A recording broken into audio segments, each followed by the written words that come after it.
பார்த்துட்டு இருக்க அனைத்து நல்ல உள்ளங்களுக்கும் இந்த கலைஞனிய வணக்கம். இன்னைக்கு இந்த வீடியோவில் நம்ம எதை பற்றி பார்க்க போகிறோம்னா, தீபாவளினாலே ஒரு பண்டிகை. அப்போ அந்த பண்டிகையில் நம்ம எல்லாருமே படத்துக்கு போவோம். இந்த தீபாவளிக்கும் 3 மிகப்பெரிய படம் வருது. அதில் 2 படத்தை பற்றி தான் இந்த வீடியோவில் பார்க்க போகிறோம். நீங்கள் பார்த்துட்டு இருக்கிறது இன்னொரு சினிமா. வாங்க இன்னைக்கான வீடியோ பார்க்கலாம். நெல்சன் பாய்ஸ் சம்பவம் பண்ண போறாங்கன்னே சொல்லலாம். இந்த தீபாவளிக்கு வரப்போற 2 மிகப்பெரிய படம், அமரனும் சரி பிளடி பெக்கரும் சரி, எந்த அளவுக்கு சிவகார்த்திகனுக்கும் கவினுக்கும் ஒரு சிமிலாரிட்டி இருக்கோ, இந்த 2 பேருக்கும் ஒரு சிமிலாரிட்டி, ஒரு காமன் பாயிண்டா இயக்குனர் நெல்சன் அவர்கள் இருக்காங்க.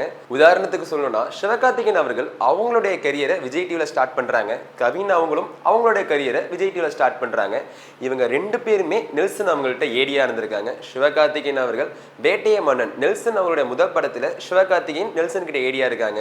கவின் அவர்கள் டாக்டர் படத்துல ப்ரீ ப்ரொடக்ஷன்ல நெல்சன் கிட்ட ஏடியா இருந்திருக்காங்க. கவின் அவருடைய ஜேர்னி ஸ்டார்ட் பண்ணதே கனா காணும் காலங்கள், அதனுடைய டைரக்டர் நெல்சன் சொல்லலாம். இப்ப எப்படி இவங்க 2 பேருக்கும் நெல்சன் ஒரு பாயிண்டா இருக்காங்களோ, அதே மாதிரி விஜய் டீம் ஒரு மிகப்பெரிய பேக் போனா இருக்கு. சிவகார்த்திகேயன் அவர்களுக்கும் சரி கவினுக்கும் சொல்லலாம்.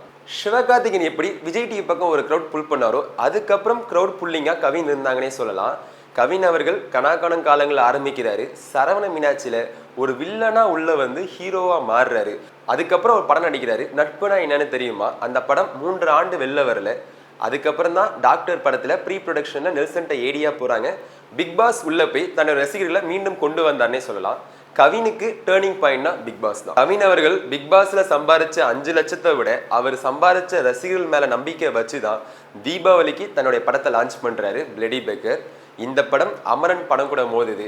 எப்படி இந்த 2 நடிகர்களுக்கும் ஒரு சிமிலாரிட்டி இருக்கோ, அதே மாதிரி 2 இயக்குநர்களுக்கும் ஒரு சிமிலாரிட்டி இருக்குன்னே சொல்லலாம். அதே மாதிரி அமரன் படத்தினோட டைரக்டர் ராஜ்குமார் பெரியசாமி அவங்களுக்கும் பிளடி பெக்கர் ப்ரொடியூசர் நெல்சன் அவங்களுக்கும் ஒரு சிமிலாரிட்டி இருக்கு. ராஜ்குமார் பெரியசாமி ஒரு சீசன் பிக் பாஸ் டைரக்ட் பண்றாங்க. நெல்சன் அவங்களும் ஒரு சீசன் பிக் பாஸ் டைரக்ட் பண்றாங்க. நெல்சன் அவங்க பிக் பாஸ் மட்டும் டைரக்ட் பண்ணாம நிறைய எபிசோட்கள் வந்து விஜய் டிவில டைரக்ட் பண்றாங்க. இவங்க டைரக்ட் பண்ண எபிசோட்ல எல்லாமே சிவகார்த்திகேயன் ஆங்கர் பண்றாரு. இப்ப கவினா இருக்கட்டும் சிவகார்த்திகேயனா இருக்கட்டும், இவங்க 2 பேருமே இணைக்கிறது நெல்சன் சொல்லலாம். கவின் அவர்கள் அமரன் கூட வெளியிடுறாரு. இதை பார்க்கும் பொழுது கவின் அவங்களோட வளர்ச்சியை தான் காட்டுது. நீங்க எந்த படத்துக்கு ரொம்ப ஆர்வமா காத்துட்டு இருக்கீங்கன்னு சொல்லுங்க. நான் அமரனுக்கும் காத்துக்கிட்டு இருக்கேன், பிளடி பெக்கருக்கும் காத்துக்கிட்டு இருக்கேன். உங்களுக்கு எந்த படம் எதனால ஃபேவரட்னு கீழே கமெண்ட் பண்ணுங்க. தொடர்ந்து இந்த மாதிரி வீடியோக்களை பார்க்க இன்னொரு சினிமா சேனலை சப்ஸ்கிரைப் பண்ணுங்க. இத்துடன் விடைபெறுவது நான் உங்கள் கலை.